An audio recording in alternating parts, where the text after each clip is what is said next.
everybody collides into each other. All right, are we all here? Ready to begin? All right, thanks for coming, everyone. Here to discuss the state of the, what are we discussing? State of cloud stuff for visual effects. We have an illustrious panel. Well, good attendance, too. Immediately to my left, Phil Peterson, a senior architect at Shotgun Software / Autodesk. That's going to be passed around. Phil, tell the folks a little bit about yourself. Oh, that's what it's for. Well, thank you for preparing such great remarks, Troy. That's awesome. I told you before, you won't like the remarks I have for you. Yeah, I know. We've known each other for way too long. So I'm Phil. Recently with Autodesk and Shotgun, working on some new product stuff. A little bit about my past. I've been in the visual effects and animation industry for pretty close to 25 years. Technology leadership positions at ILM, Lucasfilm, CTO at places like Digital Domain, Image Movers Digital, part of Disney, consulted to many visual effects studios, software and hardware companies worldwide. And I'm pretty sure I did some other stuff somewhere. Academy Award winner. Academy Award winner. Thank you, Troy. I do have one of those. And I think that pretty much covers it for me. So. It's my 24th consecutive SIGGRAPH. Congratulations. Comes with a walker. Next, we have Gerald Chu, a senior tech evangelist and M&E strategic architect at Microsoft.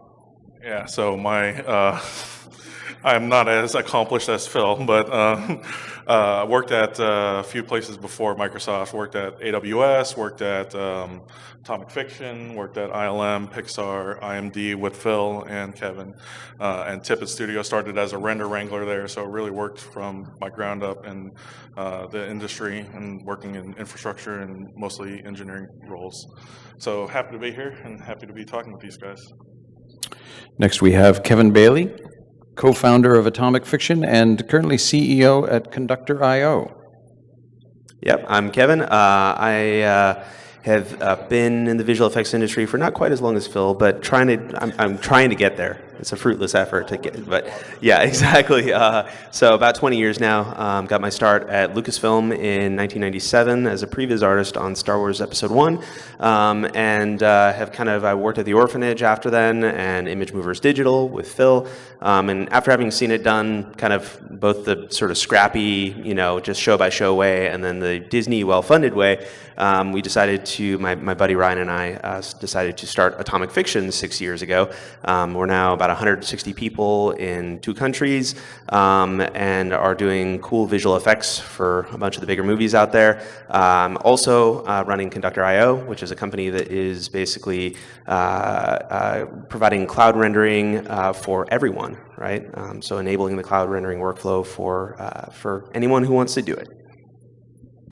Next, we have Brennan Chapman, lead pipeline TD at Moonbot Studios and prolific cloud user. Sounds good.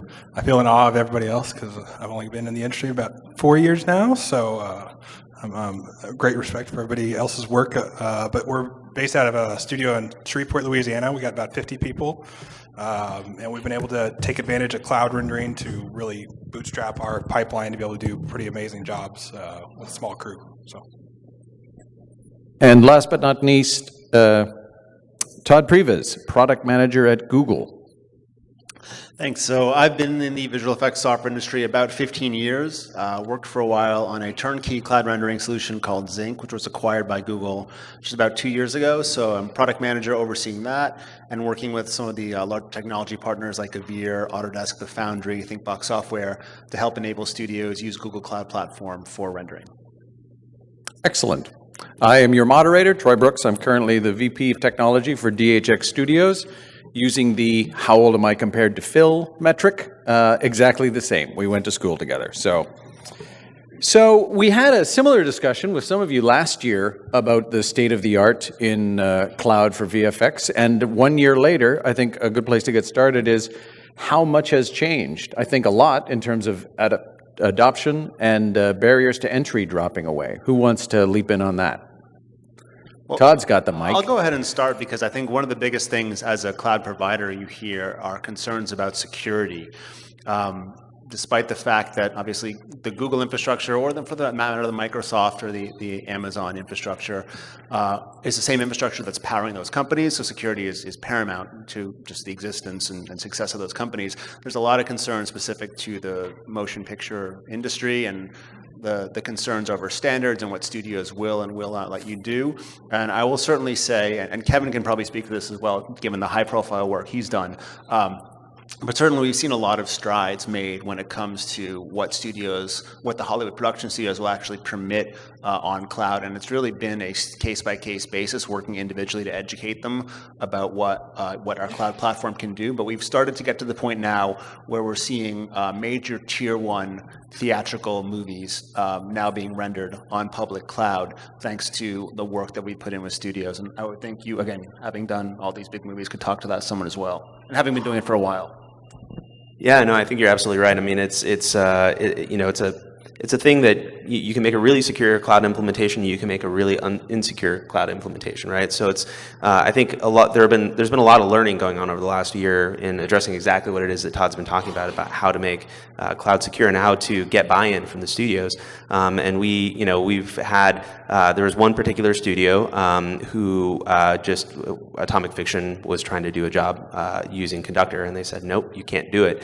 It hasn't been vetted properly. We haven't vetted it. You can't use it. And we had to bend over backwards and scramble to figure out how to do that job at Atomic Fiction, because our whole history has been based on cloud. But we use that as an opportunity to say, okay, well, how do we make this okay on the next project? And we ended up going with an independent security evaluator called ISE that basically did a total source code audit, and is now blessing that. And there's companies out there that are basically doing things like that to help companies like Conductor be able to provide a service, or like Zinc and like all the different cloud providers as well. MPAA has guidelines now. DCMA has guidelines now. So I think the sort of like the big unknown of cloud is actually just starting to become more known and more containable. And actually, just to speak a little bit more about the security side of things, for the last year we have a security and compliance person here, actually at SIGGRAPH, who handles all of these kind of special case scenarios. So we've worked with the MPAA, we work with the CDSA. We've been going through a lot of this process with all these separate companies that come to us and say, hey, we need this particular certification or accreditation. And that's something that, I think some of the cloud providers like Google and, us for sure, we're really trying to help you guys make sure that everything that you do is secure, because like Kevin said, you could do it really insecure and it will still be quote unquote accredited, but what does that actually mean? It's working with you hand in hand to make sure that anytime you guys go out and build something, it's going to never leak and never get out there. That's the kind of stuff that we try to focus on.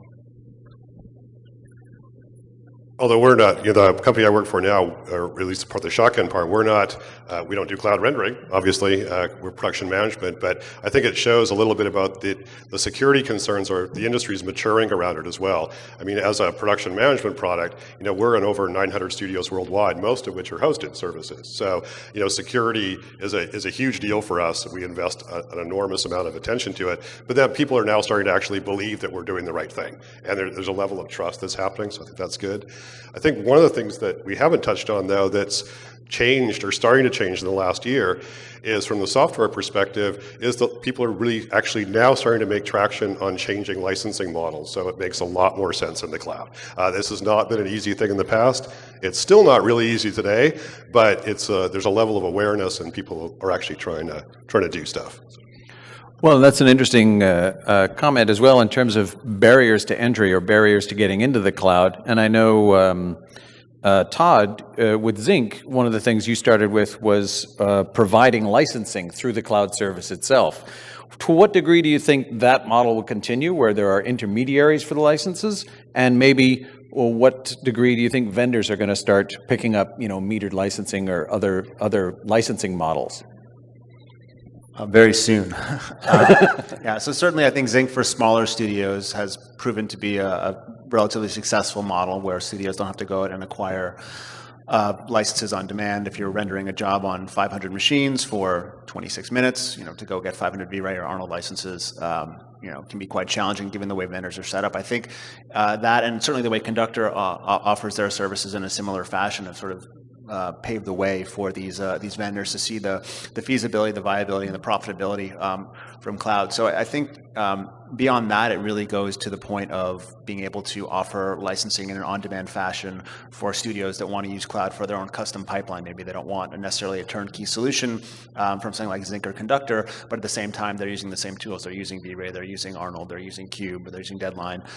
So like I said, very soon, it's really the next step in evolution in terms of being able to unlock these workloads on cloud with licensing that's concurrent to the scalability of what compute can offer. Sorry, we keep on passing the mic over you. No, but I think that the one thing that I think everybody in this room can do to help speed that process along, because I think hopefully there's not a single person in this room, and raise your hand if you do, that disagrees that metered licensing is a good thing. Like pay for what you use and no more. It seems like it makes a lot of sense, right? So but it's been really tricky in having some of the software providers out there and some of the ones that are sort of the bigger and more linchpins to actually really get momentum internally. And there's always people inside those companies who really want it to happen, but just sort of as a corporate body, it's easier to kind of stay doing what you're doing rather than like go with the new way. So the more that you can kind of like, as customers, put pressure on the people that are providing the software to actually do that and do it in a reasonably priced way. It's like you don't want metered software licensing to cost 10 times more than what it would cost otherwise, right? So it's like, I think the impetus to do it and do it price competitively with what you would pay out of pocket for normal on-premises software is it's on us to kind of pull it out of them, but it's also on you guys to kind of put that pressure on the vendors themselves. I'm going to hand it to you. I'll touch on the previous question real quick too as well. So last year we had at SIGGRAPH last year we weren't using the cloud at all, and I'd actually met with a bunch of the team up here, actually like some Google guys and everybody last year, to talk about doing that at Moonbot. And within this past year, we've been able to implement quite a good solution for Moonbot. And so what I've seen change is, for instance, Azure had a product last year. We started using a caching solution they provided, and they've actually now have talking about licensing a pay by usage model now, where you pay for only the time you use on the machines. That has been great, as well as just the changes in how what machines are available on Google and everything like that. So I've seen a lot of change in the past year, just that makes it more economical and better for a small studio like us to be able to even use cloud. So. What, and perhaps Gerald and Todd can speak best to this, what kind of growth have we seen over the last year since we three met? That's a Macbeth I'm going to joke. say that, like, at least from Microsoft, the growth has been pretty much exponential. Like, we've had more and more customers start coming to us and being like, hey, like, what do you have to offer? What is interesting? And, like, we essentially have to almost find our time correctly to make sure that we can give the proper offering to them. And I think that's the biggest challenge for a lot of these cloud companies, is finding the people with the industry knowledge and the ability to speak to the industry and understand what is happening so that they can provide you with the tools that you actually need. And so in terms of like growth, I want to say, like last year we weren't even on this panel, let's just say that. So that's one thing. But the other thing is, like, you see so much more people just openly willing to go and actively reach out and say, how do we do this? And I think that shows most of it. I would echo that sentiment and again say it's been exponential. Whereas a year ago we had one or two studios dipping their toes in the water. You've got now people like Brennan from an Oscar-winning VFX animation studio using Google Cloud Platform regularly. We have studios like Framestore and MPC now who are deploying burst rendering workloads on Google Cloud Platform. Kevin and Conductor.io, they've been using cloud since before it was a thing. Happen to be using Google Cloud at this point too, and we're seeing just really high-end tier 1 pre-release theatrical content like being put on cloud from Oscar caliber talent. And a year ago we were we were psyched to tell the story about how we were able to scale up to 12,000 cores simultaneously on the walk, which for a company like Atomic Fiction, which at the time was around 100 people, is a lot, right? And now this year we're scaling to over 40,000 cores for a single customer, and we'll have multiple customers that are able to do that. So it's now getting to the point where the little guys are able to have firepower to combat the biggest companies in the world with on-premise deployments. Well, that raises an interesting question in terms of the breakdown for who's using the cloud. Can we get a show of hands of people who are on the VFX side of things, effects for feature film? Whether you're using cloud or not. It's okay, put your hands up. And what about feature animation? Anybody from feature animation? Both. Episodic television?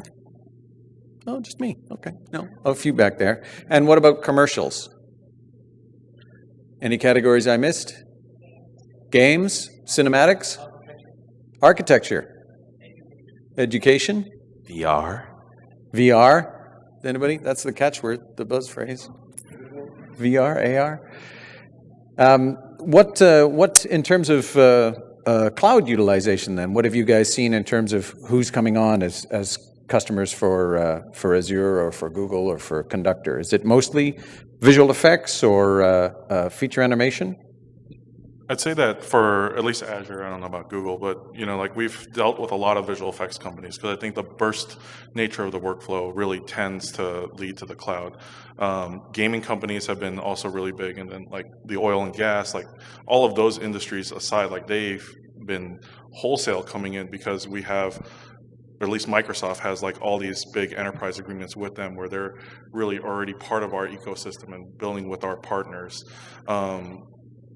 I'd say for this conference set of people, I think VR has been like something that's shocked like us with how many people come in and the size of the workloads that they're looking to do. I think it's like we need 4K, we need 360 degree, like how many petabytes of storage do we now need to store in order to give all of the users that we want to the experience that they want to have. So I think that's something that is even surprising to us. And the it's interesting being in a position where one of my company's biggest customers is my other company, so we kind of get to like really work closely together on some of these big problems. And Atomic Fiction, when we were working on the walk, actually we'd finished it, and Sony wanted to do this VR experience where you get to be on the top of the World Trade Centers and take a few steps out on this wire 1,400 feet above the ground. And there was a company called Create in Culver City they were the ones that were doing all the in-engine stuff and building the assets for it. But the rooftop of one of the World Trade Centers, we'd already built it for the movie. We already had it photorealistically lit and textured. And so we said, well, we'll do the VR version of the rooftop. So we built a low-res version of it and proceeded to bake in 3D all the sort of like high-fidelity movie quality stuff onto the VR asset. And as we went back and forth on enabling that workflow to happen, we realized that the frames that were taking 20 minutes to render for the movie were taking 20 hours to bake for VR, right? Because you got to bake it in all dimensions, right? And to be able to walk around it. So it is insane how much more computation power is going to be required to enable some of the really high, like if you want to do VR and live up to the R part of VR, it's expensive. Yeah, I would echo the same sentiments. We've seen a mix across feature film, obviously for the really big burst loads with a lot of shots and really long renders. We're also seeing a lot of commercial work, and yeah, especially in the last 6 months, there's been a real uptake in VR, again, for the same challenges of having these really large frame sizes you need to either stitch or do texture baking or rendering for. So if we've started to knock down some of the barriers in terms of security, and certainly in just kind of cultural reluctance to embrace it, at least technically, what barriers remain, do you think?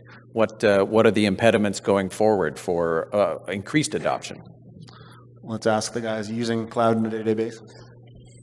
I mean, for us, I think sort of managing when we need cloud is probably one of the biggest challenges that we face. Finding different solutions that forecast when we need to scale and when we don't, so that way we don't have idle machines, even the cloud sitting there, is probably one of the biggest technical challenges we face. Obviously, managing your data workflow, whether you're using a caching solution or any other type of storage to get your data up into the cloud to render is probably one of the other big ones. Yeah, I would say those are the two big ones for us: is the storage and the forecasting of what we need.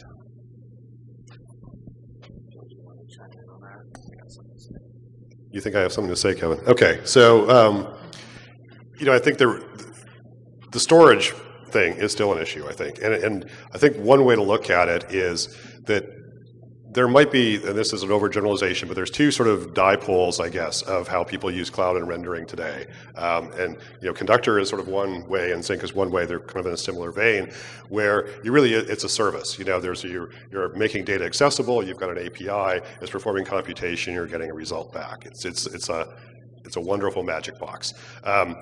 There's the other one where it's really the cloud is just kind of an extension of your network, right? It's really you're just virtualizing data center from a network capability. In a lot of pipelines, and I've seen this far too many times, is as things have grown up, they're based around this idea of centralization of data, and there's a live sort of accessibility to things. And that works in the network extension model if you have a lot of bandwidth. But it doesn't translate very well to the service model at all.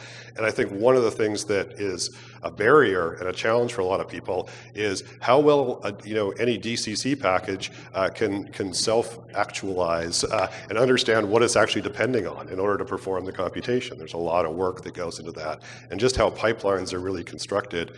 And I'll throw one little sort of pet thing of mine around right now is when are we actually going to stop reference everything by a path on disk?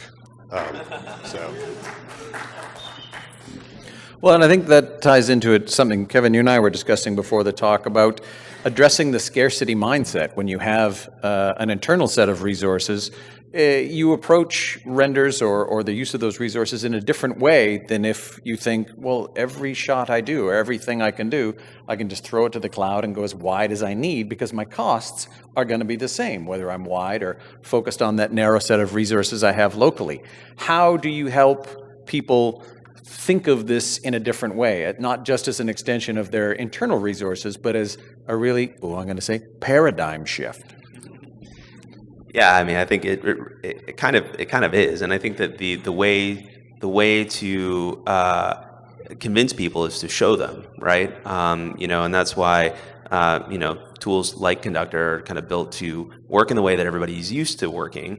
And that's kind of how it was built originally for atomic fiction. So nobody has to change the way that they're working. But the more that people use it, the more we see it's just like, oh well, why would we want to limit how many instances we can run if we know we have a certain amount of work that needs to be done? What's the use in capping ourselves to 100 nodes, right? Which is, or whatever we're used to. Let's go to like 2,000 and just do it for a shorter amount of time because it costs the same. So to think about it as it is more of an extension, but it's not a one-for-one replacement with local. It really is a totally different use case. So a lot of people that go and do cost comparisons about like cloud costs this, local costs this. It's a really complicated equation when you work into the fact that you can scale as big as you need for as short as you need, and you only have to pay for what you use, right? So it can be more expensive if you use it in certain ways, and it can be a lot cheaper if you use it in other ways. So I think that it's going to take people some time of actually using it and seeing the fruits of the labor and where it's more cost effective, and more importantly than cost effectiveness, really where it gets them a better creative result and has artists work less overtime and helps them weather the storm between different shows, and et cetera, et cetera, et cetera. It's a big equation that's complicated to solve. Well, and I think a lot of places struggle with the notion that when they have internal resources, I have a certain size farm and a certain number of licenses, it's a sunk cost. It cost me literally nothing to send it out for another render, because why not? Well, throw it. I'm going home. I'm going to send out the render, see what I got in the morning. But if you can turn around every shot by going as wide as you have frames or even more, you can run up a pretty substantial bill with that mindset. I'm not saying it's a bad thing, but the thing that I've seen in the places that I've dealt with sort of going through this transition is balancing those mindsets. Where's this job going? Maybe it's going to local resources, in which case, who cares? Or maybe it's going out, in which case there's an incremental cost that'll be built to that show or that production. And I don't have an answer, but I'm curious how each of you thinks studios are going to manage that transition. Do they go to an entirely cloud-based system, or they put in some kind of metrics, as Brennan was talking about, how you forecast whether or not you'll get stuff out of your fixed resources, or whether it's worth going for an incremental render? Yeah, I mean, I think that it really is a matter of, like, now today it's a blend, right? And it won't be for long, because cost of cloud is coming down, and I think there's all kinds of reasons why. I actually don't even think the data transfer problem is going to be a problem for much longer when entire studios end up in the cloud exclusively, right? Which is something we're really excited about. But in reality, I think it's one of those things that it's on us service providers, right, the ones that are providing as a service, to provide people with tools to say, here's when I'm using the cloud efficiently, here's when I'm going over my spending, here's what prevents me from going over my spending. Those are the kinds of things that we can add as value to it. But the production management decision is actually something that I think that tools like Shotgun can help out dramatically with, where they can actually, based on a certain set of deadlines and facts and what that render took in the past and all that stuff, here's how I can programmatically help predict when a render should go to the cloud and when it shouldn't. So there's a lot of, I think, that kind of thing that could really help. And I'm going to actually ask Kevin a question myself from this panel, but if you put on your Atomic Fiction CEO hat instead of your Conductor hat, and you go back and you look at your cloud spending over the past year or 2 years, because this is a question that comes up to us a lot, is, do you see your artists abusing the cloud, spending way too much money and all that kind of stuff? And then do you see yourself, having to limit them? Because it is a question that comes up to a lot of people, where it's the artists now have this unlimited bucket. Is it, do they abuse it? And I think I know the answer, but I want to hear. Well, the limited bucket is budget in the case of cloud, and the limited bucket in the local infrastructure way is machines, right? So in either way, there's a limited bucket. The way the cloud works and the way that you can gain insight into what's going into the cloud, it allows us to shame specific artists about how they didn't test their render last night before submitting the whole thing, or all that kind of stuff. So I think really solid data about what's going on in the cloud actually enables us to avoid, how many of you have come in the morning and your local render farm has been jammed by a single job all night long and nobody else's stuff got through? What's the cost of that? It's substantial, right? So I think that to answer your question, it is open for abuse, but visibility prevents abuse, and that I think is actually really magical when you combine it with the ability to be unlimited as a risk mitigation strategy and to get stuff done. On Deadpool, we were able to wait until the last month of the show to do all of our rendering, because our assets weren't done before then. And if we had a local farm, we would never have been able to do that. So someone earlier, maybe it was Kevin, you mentioned metrics in this, measurability, and I think there's an interesting thing is in the days of on-prem, which is still fairly common, a lot of the way you kind of track performance, or if you're trying to, and get the most out of your system, is fundamentally different than the way you would really want to track those same metrics when you're doing a cloud deployment. Because on an on-premise system, you're about packing most efficiently the resources you have to achieve the best throughput. In the cloud situation, you're trying to allocate the most appropriate size resource for what you need to do. It's a slightly orthogonal problem. And a lot of times when people are trying to make these cost assessments, they kind of mistake a couple of things. They assume that allocation is equal to utilization. And it's not the same thing. You can allocate lots of machines, it doesn't mean you're actually utilizing them. And you can utilize your machines completely, but it doesn't mean you're actually doing anything good with it too. It comes down to throughput. And it's a very different, it's actually a fairly complicated analysis scenario to deal with that. And most studios are still very much thinking about how they might optimize that in an on-premise solution from a scheduling perspective and not in a cloud scenario. And that was way soapboxy. Sorry about that. I will mention one more thing is this came to mind as you were talking about this. And one of our customers that was using the cloud came back to us and said, they've become so efficient that they're doing review processes twice a day. And literally the limiting factor is no longer the renders and how quickly they come back. The limiting factor is how many reviews they can do. And because the visual effects supervisor is literally sitting in a room in a closed box reviewing all of the stuff that's coming back. And that's the limiting factor now, rather than waiting on renders. And I think that's we need more visual effects supervisors, but also that's where we want to go to, right? Like, you don't want to be waiting on renders. You want to be at the point where you get back things when you need them. And I think that's what it's going on. So, sorry to just take the mic back, but so I'm going to play because Gerald asked Kevin a question, so I'm going to play the pessimist now and ask Gerald a question. So right now we talk about this, the near infinite scale, like instant access to very large amounts of resources or close to instant.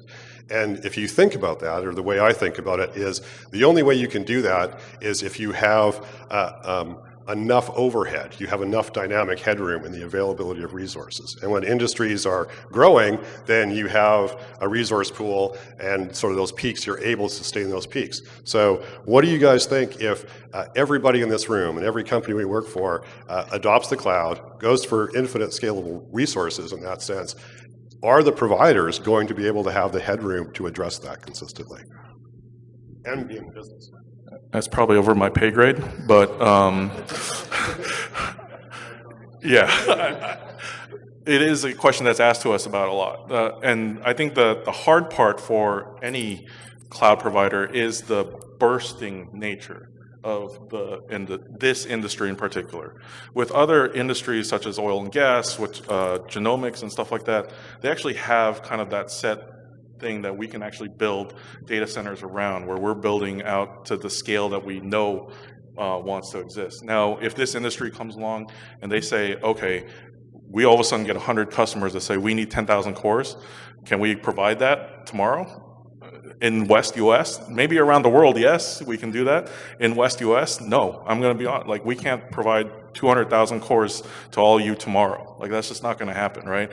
There is a bunch of forecasting that we do on our side to make sure that we have that ability to scale, to have the ability to grow. And I think that internally to us, it's the sell to prove out this model, to prove out like what people are doing, to make sure that we can handle and accommodate this growth pattern. And I think that's what we need to go for. Well, and it echoes some of the discussions from the past about, if you're old, like me and Phil, you remember people saying, oh, rendering will all be real time in 10 years. I've been hearing that for the last 15 years. But people just keep dumping more crap in there and making the renders run longer and longer. And similarly with farm, the appetite for it will eventually expand to, overrun the burst capacity that's available as we go through this growth curve. So I don't know. What does it look like when we get to the end of that? Yeah, Good times for Todd. That's what it looks like. I think in Google's case, it's obviously it's maybe a bit of a different situation in the fact that it's the same infrastructure that Google was built on. So we have 7 products now with over 1 billion users. So as we continue to grow our public cloud, we're very much able to handle large-scale deployments of machines. And this is somewhat still of a niche industry when you compare visual effects rendering maybe to like healthcare or life sciences or retail. So for us, we're continuing to grow the company overall at scale while being able to provide resources for customers that need it. So we've seen, in Kevin's case, I believe you said you were using at some point 40,000 cores, the Conductor. We have other studios at that same capacity as well. So for us, it really is all about reaching a very high scale, supporting the sort of the user base that we built our company on. Just to add to that a little bit, we had an issue, or we were doing a project, and I think 3 days out, we asked Google if we could have 10,000 cores, and they were like, yeah, no problem. So that helped us a lot. On the flip side, and I'm going to say this maybe quietly and not looking at Todd, but we've had customers come to us specifically because AWS or Google has run out of capacity. And they said, we ran into this issue where we needed that space and we didn't have it. And I'm not gonna, we probably run into the same things, we've run out of space or whatever, but at a certain point, you can only burst so much without the knowledge of what is happening in the background. And so I think a lot of times when Kevin and Conductor or whoever is going to burst, you contact your provider, right? Like if someone were to call us and say, hey, we're going to need 10,000 cores, we're going to be like, all right, like, we want your money. We're going to give you 10,000 cores tomorrow. But if someone doesn't call us and is like, I'm going to spool up 10,000 cores, surprise, we're going to be like, what the hell happened, right? Like that's honestly what's going to happen. And a lot of like the success stories come from people being actively engaged with the provider and like, having that constant communication and contact. Just to kind of throw on one thing that I think will not next year, not the year after, but soon thereafter help is that anyone in here who's a compositor or a roto paint artist knows that if you have like a bunch of really noisy frames and you average them all together, the noise goes away magically. Or if you have a bunch of curves that are noisy and you lay them on top of one another, the noise goes away, right? So I think that's one of the things that more people moving into this business or moving their business into the cloud is going to do is more users bursting will actually, they'll kind of fill in the gaps that each other create, and hopefully the peaks won't step on each other too much, right? So you'll end up with this really noisy thing right now. If I show you the Atomic Fiction's usage graphs right now, they're just like boom, nothing, boom, nothing, boom, nothing. And a bunch of people doing that with slight time offsets actually will help this problem a lot. And the other thing, this is the other thing that I think that like cloud service providers sort of the software as a service providers will be able to do is actually be behind the scenes able to support multiple cloud vendors, so that when there are provisioning problems in one cloud, that we can kind of balance customers out amongst different cloud providers as well. And that's down the line, but something that will help this issue. So I just wanted to interject and ask people to come forward with any questions or stories they wanted to share, and lo and behold. I decided to start the question train. So as a software engineer who's like, I'm always working in cloud all the time, this makes a lot of sense to me, right? I got to see, Kevin, your talk at Google Cloud Platform Live a couple of years ago, which was really cool about how you're doing that. It made a lot of sense to me as somebody who's working in that kind of infrastructure all the time. So I'm really curious, like containerization is a big push in the cloud industry, right? This is like how all of my deployments are managed now. It's like how I sort of think about componentizing my infrastructure. So has that had an effect in the VFX space? Is that like something that has actually either been a help or a hindrance? Are there performance impacts? Is it even being used? I'm kind of curious about that. Well, we're certainly looking at smarter and smarter ways to use containerization to help make the process more efficient. I mean, right now we're basically using it as part of our kind of like software deployment method. I mean, RJ, you could probably, all our renders run in Docker, right? So it's like, are we using Docker and containers to their full capacity? No, not yet. But again, that's like kind of what we see as our duty on the software as a service provider is like, hopefully we as working as a team across many customers will be able to use technology like that to make it way more efficient than any one company with a team of 5 or 6 people working on it would ever be able to on their own, thus making it a better cost proposition, better security, better performance. So that's kind of like why we are so passionate about what we're doing is that kind of thing. Another question? Sorry, they were going to answer something. Oh. So I can see the containerization. So like I said earlier, I work for Shotgun, which we deploy a lot of services. We are a fully containerized installation, so we've been doing that for a while. The other part is what I can say, but not specifically, is in terms of digital content creation and the general way industry is going. Are people working or thinking about containerization? Yes. So, hi, I'm Solomon. I work on Compute Engine. If all of film was in Google Cloud, you'd be a tiny drop. Like, I used to work in film. I worked at Sony ImageWorks and such. As Todd was alluding to, Google's total infrastructure is enormous. So, Gerald, we would never say no to 10,000 cores, except for if we thought that somebody was sketchy. And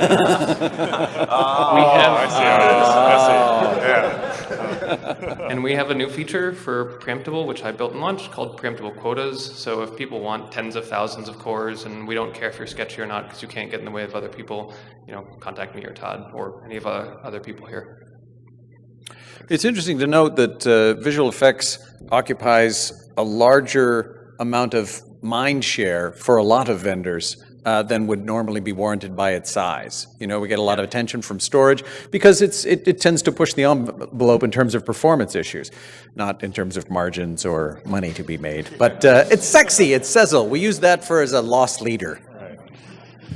To that point, how much do you think that these trends are leading towards a commoditization or a homogenization of pipelines? How much are people going to converge on systems that are either dictated by commercial software, or Conductor, or different? I mean, when we started out, there was no commercial software for a lot of this stuff. We invented it, and it wound up with a very diverse ecosystem. But now, how much, Todd and Kevin both referred to the fact that some smaller studios are using, Zinc or services that provide a pipeline or an infrastructure. But how much do you think we'll see that expanding to larger studios to converge on commercial solutions? Well, I'll start with this one, and this is my own personal take, and not take off Microsoft badge and whatnot. But for me, the way that I see, or I hope to see the industry go, is really more away from all of the traditions of how a studio is built.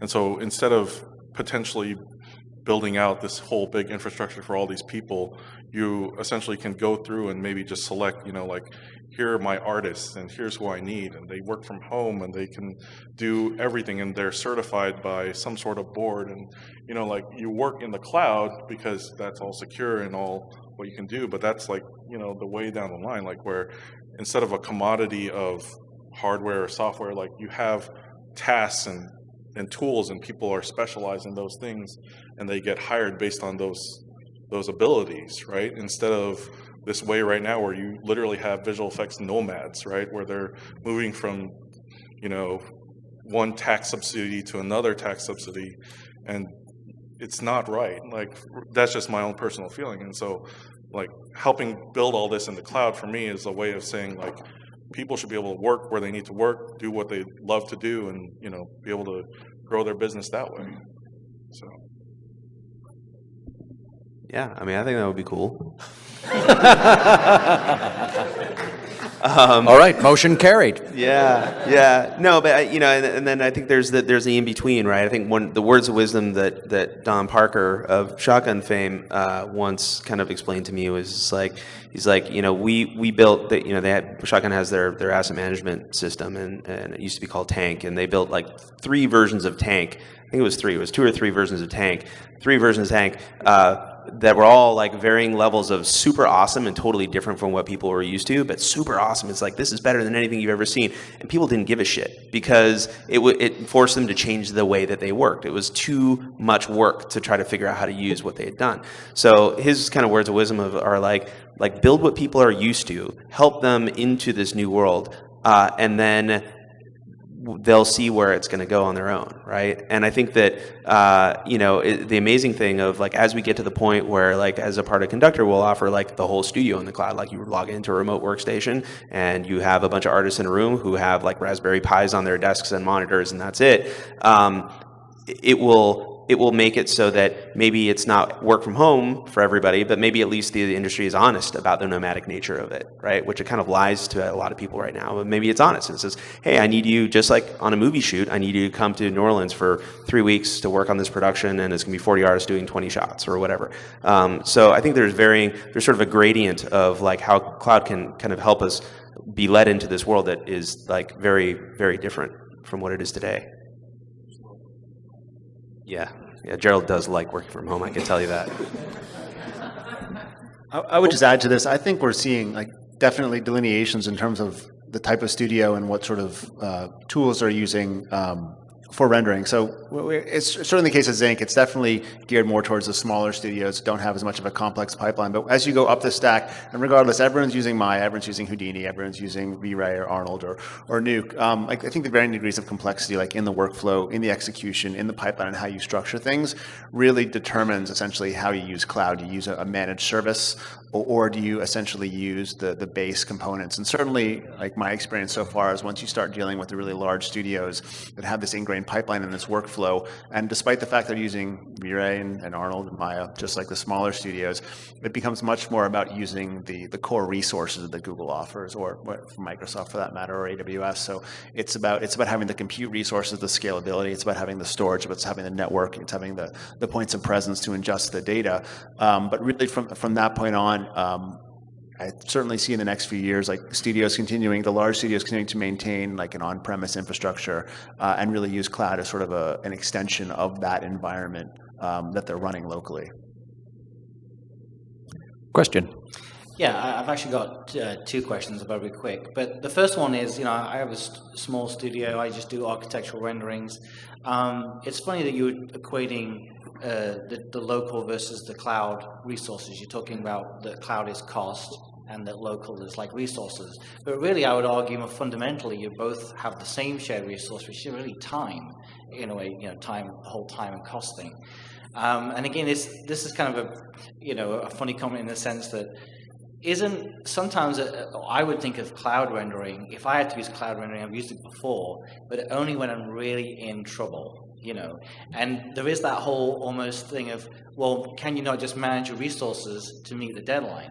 And I think it's funny that, you talk about shotgun, and it's just the way the industry is going, especially with VFX, is I always think about working in VFX, and then I hear these nightmare deadlines and let's throw out scenes 3 and 5 and we want to re-render everything. So I guess what I'm trying to say is that there is a negative side I see to this, which is that it's like you give this infinite power to do infinite work. That's a nightmare day for me. I get my money and my clients to just disappear by forcing them to limit their choices. Is it red? Is it blue?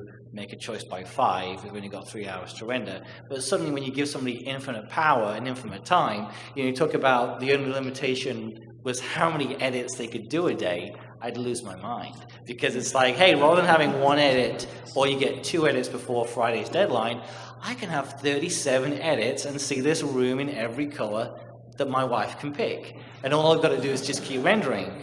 So to me, I guess what I'm trying to say as a general comment is, I've used cloud, but I look at my local resources, I plan out my week, and I say, Wednesday night I'm doing job 1, Tuesday night I'm doing job 3, and if something fails, I'm calling up, Rebus or whatever, some of the smaller companies. But to me, cloud rendering at this point, I think a lot of people will agree, it's an emergency procedure. It's like the first aid kit. I break into it if I really need it. Versus I would never ever use cloud rendering because I know it costs me money, unless something goes horribly wrong. So that's just a general comment. I thought you guys would address that. Like, how do you feel about that perception that cloud isn't? For big companies, cloud is maybe a necessity like VFX, but like in the traditional, should we say, more conservative industries, cloud is available. But if you want to convince your boss to spend an extra $4,000 on a job because the machines went down, it's like a different kind of thing. And my second thing, real quick, is what's the ratio? I'm a GPU lover, so I abandoned CPU rendering years ago. What are you seeing in terms of the trends? You're talking about traditional buckets, I'm sure, of CPU rendering, but are you seeing a lot of GPU renderers, and what's kind of the future ratio? Do you think it's going to go a lot more GPU services versus traditional CPU cores? Well, I'll start on the first one because we've been having cloud as kind of as Atomic Fiction's primary way of using our primary way of rendering for 6 years. I mean, ever since we started. We started with using Zinc and tried a bunch of other stuff before we wrote Conductor and spun that off as its own company. So we've gone through a lot of different iterations of it, but always using cloud. Obviously, we've always had on-premise resources as well because the artists have workstations under their desks. So it's not a problem that's unfamiliar with us of like, how do we maximize what we've already paid for before we go into the cloud? And I think that's something that, will take some time in order to to have the tools become good enough to be able to help manage that without you having to think about it quite so much. On the client abuse side of things, all of our clients know that we use cloud, right? They all know that we have unlimited resources effectively. And whether it's an amazing director like Robert Zemeckis or some first-time guy, they think it's really cool because that means that they won't get stuck in a pinch. But they're all, I think that the limiting factors are still there, right? There's budget and there's time, right? So if your deadline is X, that deadline doesn't change if you're using cloud or not. And if your budget is Y, that budget doesn't change if you're using cloud or not. So it's really about, like, for me, cloud is about resources meeting the needs of production rather than production bending to the needs of resources. And really that's it, right? It's that simple. So I think it is an improvement dramatically, in my opinion. And hopefully tools will help make it even more and more so in the very near future. Well, I think that the one good thing about that is you have a lot of the times, certainly when I was at DD, you'd have customers come asking for change orders. It's just like, well, that's just the way it's got to be. And the fact that you have sunk costs in terms of resources and other shows you're balancing is not really my problem. But in a cloud model, it's an operating expense and it goes on your tab. It's like, oh, you want that turnaround? That's fine. But here's what it cost you to do it. And I think in that sense, it overcomes the tyranny of choice a little, or the black hole of possibilities. But I'll just say, like, I know for a few projects that we've done, being a small studio, we have a small render farm on site, and doesn't allow us to expand very big without the use of cloud. So yes, you worry about clients making unlimited decisions, but also what it helps us with is we have to schedule our workforce very diligently, and occasionally we'll have something where a client wants some radical change, and at least now with cloud, we can say, hey, that change will cost X amount, and we still won't disrupt the other schedules of productions. Whereas before, we'd be like, well, okay, well, you really want this change? Well, that's going to take an extra month of time and resources and people and everything else. So at least now we can give them a number and say, if you do want this, this is what it's costs. On the first question that you had before, I think, when there's sort of a disruption in technology that you bring into something, or not whenever, but very often, there's this period where the social contract isn't clear as to how you use that in your work process, right? And I think we're a little bit of that in the cloud rendering, where yes, you could have the TD who basically creates the VFX equivalent of denial of service attack, right, by launching too many renders. But with ubiquity starts to come balance. I mean, 10 years ago, if you ran a studio, you probably had an email server. How many people here have an email server, right? Do you send more email? Probably not than you did before. And I think you're going to change the way you actually operate day to day. That's in line with what your resources are. We have another question. There was an interesting comment that was made earlier about the tyranny of paths for referring to assets. Right. And typically in the cloud, object storage tends to be the native storage solution. How do we get away from that? How do we convince software vendors to support object storage as a first-class citizen and get away from file browsers, from using the file system as a database, and all those horrible things that are really holding back a lot of cloud-native workflows for to use a cliche. Well, seeing so I think I introduced that seed into this conversation. I'll jump in a bit. It's like, well, how can you convince the software vendors to do it? I think you have to do your best to try and convince them. I am a software vendor, but I do work for Autodesk. And actually, but I work for Shotgun, which, by the way, we store an awful lot of media in the cloud. And yes, it is an object store. So, it's not NFS behind. We actually use object store for all of our media data.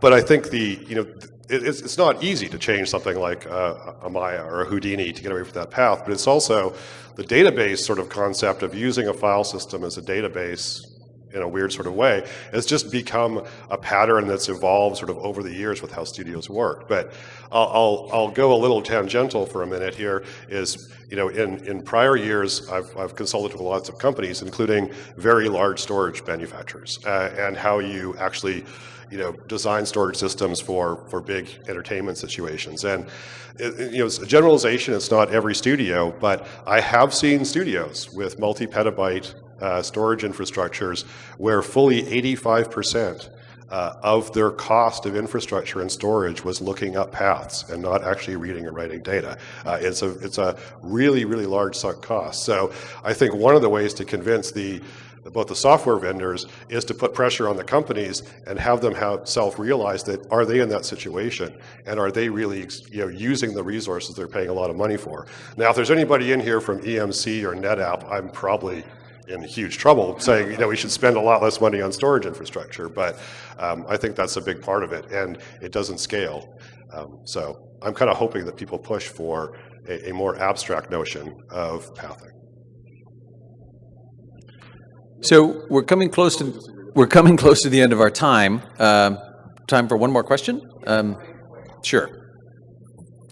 Hi, I'm Adam with RenderStorm. I wanted to talk a little bit about HTTP, TCP versus UDP file transfers. Cloud is great, but it's only as good as you can get your data sets to and from the compute. There's a couple of vendors, Aspera, File Catalyst. I think there's an open source UDP API. I guess my question is, for the masses, and they're pretty expensive for those that that haven't looked into that. But UDP is really efficient, and it's the way to, I think, the state of the art for moving the types of files that we have to move. The question for the cloud providers, and I guess maybe the tool set vendors as well, is, at what point does, HTTP and TCP/IP as the standard become, obsolete, and, the next thing, whether it's UDP or something else, becomes realized and is available broadly for everybody?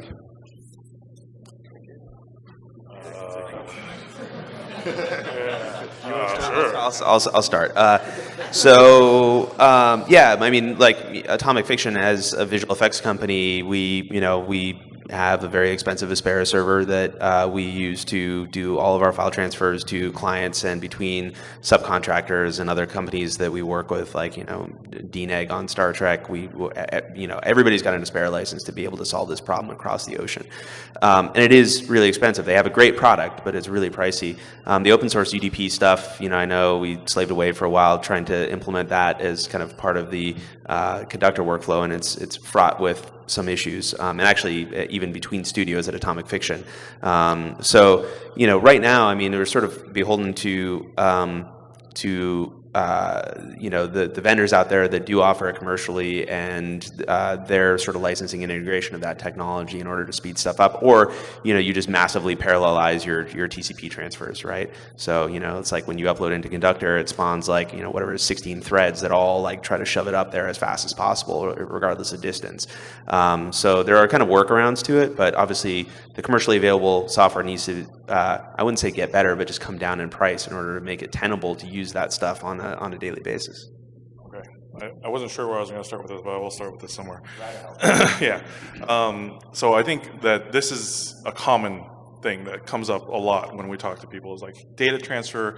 How do we get into the cloud? What does that mean? And I think no matter what the answer we give, there's always a solution, or always another level below that someone says, well, we're going to be in the middle of Africa with a satellite connection that has, like X amount of latency, and we're going to want to do remote dailies. Now what?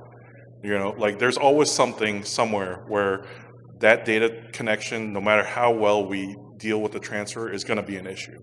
And so I think the real answer is to not do the data transfer. And that's what Kevin is talking about. That's what other people are talking about. Studio in the cloud, being your rendering is in the cloud, your workstations are in the cloud. When you no longer have to do that data transfer back and forth and do all of the things that you want to in the cloud, you can all of a sudden transfer to Technicolor, who is already in, or you can transfer to whoever, and they're all on the backbone of the vendor, then you've eliminated that issue. And I think that's the real key. I'm just going to take this moment to say that I totally agree with what Gerald just said, but I also want to take it as an opportunity to brag about the fact that like even right now in the way that it is, if you structure your workflow well, right, it's like what data is going to be important, and you make sure it's already up there before the artist, up in the cloud before the artist even submits their render, which, you know, we use at Atomic Fiction, we use tools like Shotgun to be able to do that. We mark certain things as being important, and those things get pre-uploaded, right, as soon as they're checked in, right? So that reduces the wait time for this kind of workflow. And because of that, like, I was literally, this is the bragging part, I was on the airplane from Montreal to here and literally submitted a render from Star Trek Beyond from the airplane and got back my frames in about 10 minutes, right? So it's like, if you structure your workflow well, even under the worst of circumstances, from 36,000 feet in the air, you can still make it work, right? So it's not a non-starter. There's just a lot of room for improvement. Okay. We're kind of at the end of our time. I'd like to thank everybody coming out. It's clearly a popular discussion. We always have a full room. I'm hoping that we can keep doing this again. One last question for our panelists. What are we going to be talking about 5 years from now? Simulations. I think we'll be much closer to like this idea of a full studio in the cloud. And how do you manage production end-to-end workflow? It's not just how do you tackle rendering, but how do you actually deal with your initial ingest of your live action capture, and then pass that all the way from the pipeline for whether it's transcode, VFX, editorial, color, and distribution. I think we'll be much closer to that.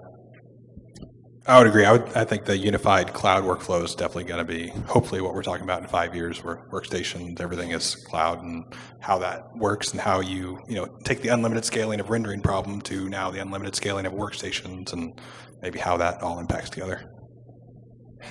I hope in 5 years we're not talking about any of this stuff, because we'll all just be doing it, and we get to focus on things that are kind of more creatively fulfilling, of like how to make stuff look cooler, and how do we present audiences with experiences that have been unthinkable but are now possible because of the access to unlimited compute power. And so yeah, that's my hope. But then maybe the question, not to disrupt it just for Gerald, is what will we be complaining about? There's got to be something to complain about 5 years from now. There's always something to complain about. Yeah, I mean, if we're all in the cloud and all our workflows and all our data and all our object store and everything is happening seamlessly, dude, got to have something to complain about. Yeah, exactly. Yeah, I mean, there's always going to be stuff. To complain about. I mean, I think that what I'm hoping is that it kind of swings back to really like commercially available software and tools, and also display mediums, right? It's like how do we really take this compute power that we now have access to and make the most of it, and be able to break barriers, both visual and technological, to be able to make cooler content, and then also like we can't get it to people fast enough, or we don't know how to monetize this new cool thing that we're doing, or whatever. Like, I think that, like, how do we get these amazing experiences that we're creating into the hands of people in a way that they can enjoy them and we can profit from it? I think that's probably a likely conversation.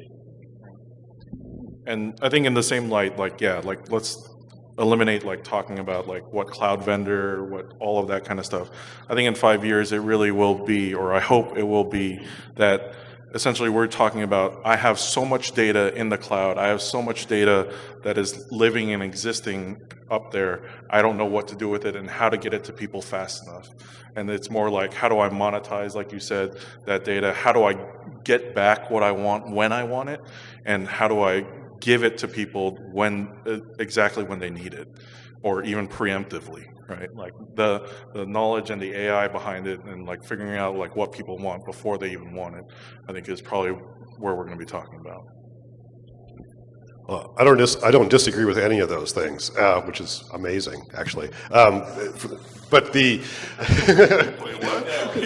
yeah, sorry, that was sort of funny, but I think two things in there. One is trying to separate the ideas of, we always think about that our applications, it's all about moving data. And I think what we're alluding to is, as everything's in the cloud, we have to start thinking of pixels just like data, and pixels that I'm looking at. So when do we actually need to move data, and when do we only need to move pixels, right? Because that puts our computation closer. I think the other aspect, though, is as all of this and all the great work that these guys are doing to be able to do a render in the cloud. You know, it's a processing task as well as, but moving beyond the idea of just having the equivalent of your workstation in the cloud is to see our content applications actually become made up of smaller, more independent processing things. So if I'm working in my favorite DCC and one of my nodes in my scene happens to require a fluid sim that's going to impact how the character is moving, why can't I just scale up automatically underneath the hood to have 5,000 cores working on this enormously complicated fluid sim that's just part of my interactive experience? Now, obviously that isn't there today, but I think it'd be cool. I guess in my 5 years, you'd also be working from home, so Okay. we wouldn't be here. We got that, Gerald. We got that. All right. Thank you all for coming out. Can we have a hand for our panel for taking a busy time and sharing their time with us? And just one little thing, because everybody in here in this room is obviously passionate about cloud and how it's going to be used in our industry, respective industries. I think I would just encourage you to come up and talk to any of us about it. And you know, this is an industry, like all of us are doing things that are very fledgling, and we all need help to do it. So if you're interested in working in this line of work to figure out how to make this awesome, I know we're hiring, and I'm sure these guys are too. So please come and talk to us about it. Thanks again.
Utopias aside, I think we still work for guys like that. I gotta run.